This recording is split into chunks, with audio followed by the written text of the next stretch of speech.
In Microsoft Edge, bookmarking or favoriting pages you want to save for later is extremely easy. That way they're always there in this bar at the top, or even filed away in convenient folders, so you can very easily reach any of your favorite websites or specific pages within a website rather than just having to enter the address every single time. So how exactly do you do it? Well, it is pretty simple. You see a little star icon in the corner. Well, just simply click on it whenever you're on the specific page you want to favorite, and just like that, it is going to be added. Or you can use the keyboard shortcut Ctrl D to bookmark as well. And just like that, the page is going to be added into your favorites. So speaking of shortcuts, there's a couple of other very important ones you should keep in mind. For example, using Ctrl Shift and O will open up the favorites panel. Ctrl Shift and B will show or hide the favorites bar, while Ctrl Shift and D will favorite every single open tab in one foul swoop to save you the hassle of doing it manually. However, it doesn't stop there, and you can further customize exactly what it looks like, where it is, and even remove it outright.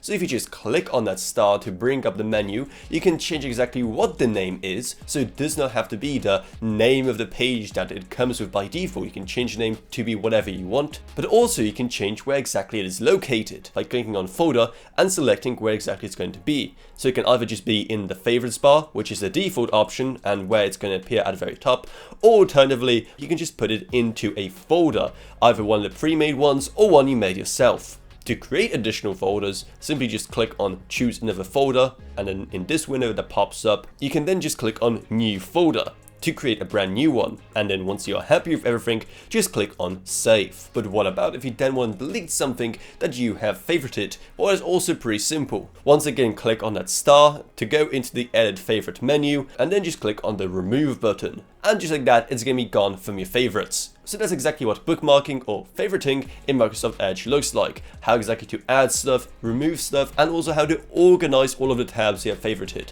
So hopefully you found this video helpful, and if you did, make sure to subscribe to How to Authority for more like this in the future.